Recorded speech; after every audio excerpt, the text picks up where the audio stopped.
Derivative of sin x. Let's derive one of the most important results in calculus, the derivative of sine. State the problem. We are given the function f(x) equals sin x, and we want to find its derivative, f(x). Use definition of derivative. By definition, the derivative is x. X equals the limit as h approaches 0 of fx plus h minus fx divided by h. Substitute the function. Substitute fx equals sin x. Fx equals the limit as h approaches 0 of sin x plus h minus sin x divided by h.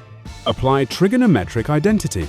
Now use the identity for sin x plus h.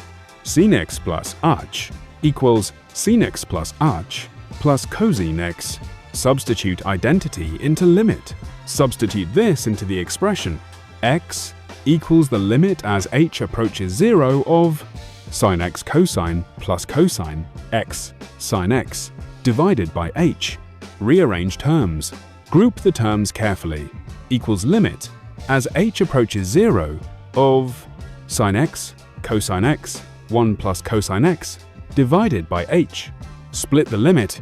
Now split into two separate limits. X equals sin x times limit of cosine h1 divided by h. Cosine x times limit of sin h. Apply standard limits. Use two important limits from calculus. Limit of sine, h divided by h equals 1. Limit of cosine divided by h equals 0. Substitute results. So we get phi x igual a sin x por 0 más cosine x por 1. Final answer. Therefore, x igual a cosine x.